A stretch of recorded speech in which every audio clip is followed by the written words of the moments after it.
Thanks. We had a panel discussion, and a lot came out of that. I think stage has a different energy, and stage is a different beast altogether. So um, I think let me quickly. We have 30 minutes, and we have a lot of questions to deal with. You know, we have so much of insights, so many insights on customer these days, real time also, that it becomes so much excessive that it to a point that it becomes scary. Where do insights stop and that scariness begins is where we draw the line is precisely what this conversation will be all about. And let me start with you, Mr. Kapahi, right there. Um Tell me, how do we really make insights into something which is about understanding customer and without crossing that line while they feel they're being monitored? How does that balance happen? What is the story of your brand in that?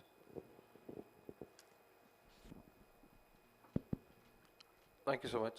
Uh, I think in today's context, there's a very fine line uh, by which you can actually separate what is the customer's need and what is intrusion. Actually, if you ask me, uh, you know, for us, the values are basically. I mean, I can start off with giving you an example. The values are we uh, we looked at a customer who was looking at a product uh, in at night sometimes, and was searching for a very simple basic term product. And you know we thought that it is a great time to sort of go back and pitch to a consumer. But if when we deep dive, we found that a customer is actually looking at, and he quite consistently looked at, adding a nominee to the policy. So, one way of us is that I go back and flood him with a lot of messages, which is basically talking about, marketing, giving new products and others. The other is that I actually find what is the problem and empathetically sort of solve it and give him a call back and tell him, listen, you are looking at, putting a nominee name there rather than actually sending him a product which most of the marketers usually do. We draw a simple line between what is the customer's need and look at that empathetic sort of a solution rather than flooding marketing messages, which most of the marketers' job is. For me, if the guy is managed through that empathy call rather than me reading a diary and going and sort of intruding into what you know sort of comes across through the smart AI, basically shifts the entire line from being smart to being empathy. So I think this is a question that is sector agnostic. I would have anyone wants to add to it? I mean, some viewpoints on this. Mr. Singh, you want to add to it? So I totally resonate with what Vineet has said. So I believe like there has to be there is a thin line between the personalization and the privacy part which is there. So just to give an example, so like coming from the hospitality industry, let's suppose you have been very regular to any of your restaurants. So like if I'm getting a message from any of the restaurant, hey Mr. Singh, we know your love for North Indian food and here is offer for you. I will be fine with that thing. The moment it turns into there, Mr. Singh, we know your love for butter chicken with butter, naan and blah blah blah, something like that, then the issue would be there. So hence, as a responsible brand, you have to make sure that whatever data is available, it's not a mandate to use every part of the data which is there. Right. So, I mean, you don't reveal that, though you know, but you don't reveal it not to scare the customers. Mr. Mithil, tell me, how can identity-driven insights help brands build deeper emotional connect in your thought? How can this happen according to you? Sure. Just to set the context, I represent a segment which is for last mile EV drivers. This is a segment which is not digitally enabled. This is a segment, English is not the first language for them. A segment where they are not comfortable in typing, they are comfortable in talking, right? And similarly, a segment which really loves to go to the next door neighborhood to get their problem solved. So I'm talking of that segment. And here now the question which you here asked is, how do you really bring AI ML into this segment, right? And we have actually found very interesting ways to connect with the driver, and the use is simple. that how do you bring an intelligence which matters to the driver, right? Let me give an example. That's we found now by talking to these drivers as well as using a lot of data behind it, that there are drivers who run 100 kilometers a day on weekends, and that may be in the cities where these are the tourist cities. Like if I go to Mathura and Jaipur and Agra, the drivers run more on the weekends, very natural, because we all, let's say, travel to these places. But if I go to other cities like Karnal and Panipat and Ludhiana, the drivers don't run on weekends, right? And hence that personalization, that do you provide your service centers more open to these guys during when it matters to them, not really because of your own convenience. So these are some of the examples, Rohit. There's another, while we use the latest tech in understanding customers, Mr. Singh, to you, and of course the interaction between AI and the human side remains a perennial question. So in that mix, how do humans still add that irreplaceable value according to you when you're dealing with MarTech and all those AI-faced latest tech engines? How does human element remain important in all this? Well, fortunately, the kind of industry which I am part of, so it is by the people for the people. So like again, human element is something which you will definitely not be able to kind of take out. That is one. Second is like data is a kind of an enabler or a driver which would help you to kind of enhance the customer experience. Just to set the context here, so like again, when I was coming here, so I just met a gentleman. He just asked me that you are from the hospitality industry and you are part of a panel which is talking about CDP. So I don't see any relation, that it's just a kind of a operation driven and the service driven industry. So like how the data or the technology is coming into the picture. So now that is something which is quite interesting, because like it's been, and I will not shy away from the fact when you're talking about the hospitality industry, it has been a late adopter of the technology also. And when it comes to the data led decision making and everything, so we are late adopters.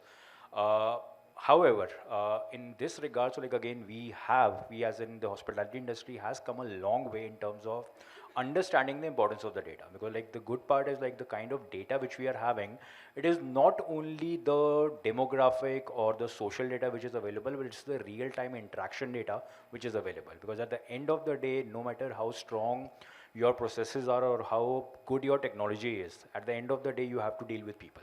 So in this regard, so like human element plays a very important role. It's like you are going to a restaurant, so there if you are just understanding this thing, okay, so like there is one person who is aware of your dietary preferences, one person who is aware of your food preferences, and one person who is available for your any allergy or something like that. So the purpose is defeated. So you need to have one system where all this information is available with you, and then human is someone who is kind of making that enablement for you. So at the end of the day, like when you're talking about the data, so data will definitely be giving you the signals, but what kind of sensitivities are attached to that, so human will come into the picture for that. So human, those who always talk about human AI, this puts it in the right context. Mr. Pali, you are part of a very sensitive domain in that healthcare is involved. Tell me, what capability gaps do companies face when they are shifting to real-time GDPs? And how can leaders build agility across that funnel, according to you? Yeah, so our industry is very different. We are actually looking at life-saving medicines, right? If you look at the entire commercial model, it starts with getting a prescription from your doctor, but it doesn't end there. It actually goes beyond in educating the patients on how beneficial is your product is going to be, right? So with that, now what are the business challenges that you actually face when you actually look at adopting some of the CDPs, and should really pharma adopt the CDPs? If you look at it a very human nature, our doctors and patients are also digital natives. That means that they are going to go to the digital channels to actually get their information.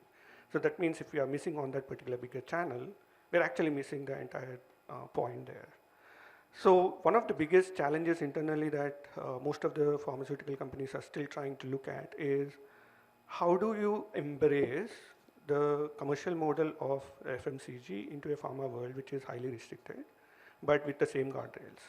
A couple of examples is that how can you be present in your digital channels without across the empathy map of your HCPs and ensure that they are getting the right level of information that they actually need at the point in time.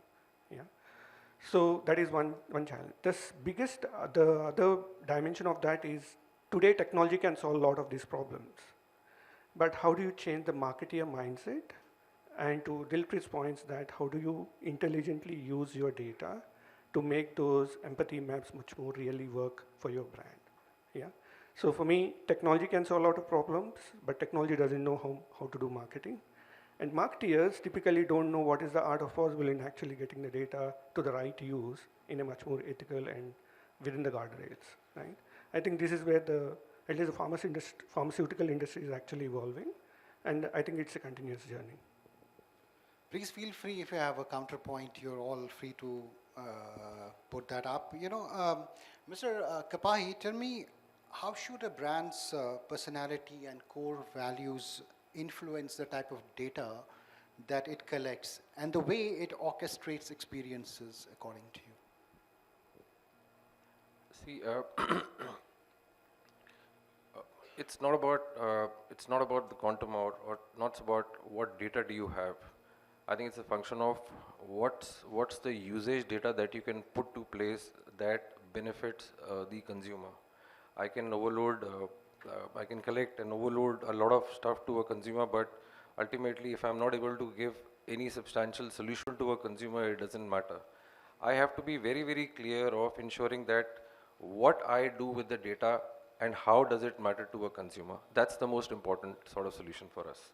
If I'm able to sort of, let's say if I'm able to at a certain point of time meet a consumer's need. For example, let's assume there is a celebration, there is something else that's happening, and I'm able to actually go and greet a consumer at that point of time. That makes sense to a consumer. But if I continues to sort of get into his private space by bombarding him, that really doesn't make a difference, because that's a data point that you have, but from a usage point of view, it's nothing that really matters to a consumer. Right. Mr. Mittal, we talk of biases, hidden biases in identity resolution models. How can organizations ensure that fairness is reflected across their practices and this biasness comes down? Any thoughts on that? So again, I will give examples around my industry, which is last mile drivers industry. I think some of the uses of this data to remove the biases we have used is, the problem statement is these drivers get a financing at an extremely high rate of interest. That's the reality of life. The drivers who delivers at our home in 10 minutes is not able to make even $10 a day, right? The reason is financing cost is high, his service cost is high because these are batteries, and if the battery goes down, the driver is out of really earnings, right? And then third part is the vehicle life is always more than the battery life. So the driver has to buy batteries multiple times in the life cycle. So we have solved these three through this unbiased data approach, whereby instead of worrying about what that driver is, we worried about what are his problems. And the beauty, Ruhail, is that once we solve it for the driver, we solve it for the ecosystem. It means once we have solved this, we are able to provide 100% uptime to the EV driver. It impacts directly the NBFC defaults. So he runs more and hence he pays well. So this is so beautiful. Then we call it situational defaulters versus intentional defaulters. So we are able to really segregate between the two. There is a driver who could not pay because there was a service issue, or there is a driver who could not pay because there was an intent issue. And we are able to segregate it very nicely. And once you solve it for the driver, the NBFC started loving this solution. Hey, this is something which is useful to me. So that's the example I thought I should give. Yeah. Absolutely. Mr. Singh, we talk about real-time data and creativity. There's a correlation we talk about. But do you have any practical example where data actually sparks or elevates that creativity in maybe, understanding or telling better stories to customers? Absolutely. So like again, talking about the hospitality industry, so like again, we are into the business which is of comfort. So like many people misjudge this thing. Okay, so like it is only for the business traveler or for the leisure traveler, but it is for the comfort. So like you are coming to the hotels whether for business purpose or leisure purpose, just to get the comfort. That is one. Now considering that, so like again, a few years back we got this data point where people were complaining, not exactly complaining, but they were giving the feedback in terms of, okay, so like a particular type of mattress, a particular type of the pillow is not suiting their body type, which is there. So considering that, so like very extensive research was done. Basis that we came up with a new product by the name of Sleep Boutique. So Sleep Boutique is something which is a range of linen, wherein like today when you are going to any of my ITC hotels luxury collection series which is there, so there you are getting a choice when you are entering into the room of the pillows also, of the mattress also. That is one. Second is again based on the data which is available, you are having a full-fledged sleep menu. When I'm talking about the menu, so the menu consists of the ingredients which actually help you to get X% of more deep sleep, which is there, and that is something which has been scientifically proved also. So there is a R&D team which is working, which worked on that thing, and basis that this product was created. So again, like the complete exercise which was undertaken was based on the feedback which was given, the data which was collected, and then a product which was developed to help the consumer get a better experience. That's really a great example. Mr. Pali, the regulatory layer is always there, it might strike any time, and we are functioning, of course we have that freedom right now, but it can strike any time and things can go in a different direction, especially in a category like yours. Is there a fear of the regulatory part when you are building technologies or when you're deploying them for customer data? Absolutely. At least in the pharmaceutical world, we are even more regulated as compared to most of the industries. We actually follow the most stringent GDPR criteria, even for non-markets where there is no GDPR, right? So this also goes back to that brand value, which actually talks about, how do you give the transparency, fairness, and trust of the data, and also give an option for them to opt out when they don't want to use your data, right? So most of our platforms typically go there. I think it actually goes back to, how do you build your brand trust? It actually shows up in how you use the data of your customer. Mr. Kapai, I want to get your point on this because you're also kind of somewhere, this relates to what you do. Yeah, like the pharma industry, I think our industry is also extremely regulated, and customer data is something that, at every touch point, and as a marketer, it's a very big challenge because our job is to talk to consumers, our job is to reach out to consumers, while regulations come on the other side which says don't do ABC, don't be intrusive. What do marketers actually do? If you don't reach out to consumers, I think there is a cloud cover that somebody can do, but looking at the way digitization has happened, personalization has happened, AI has come in, other things have come in, I think it's all about the bullseye, reaching to the right consumer and all that. And if you don't have the consent to reach to a consumer, then, what do we all do then? It's a tough call, right?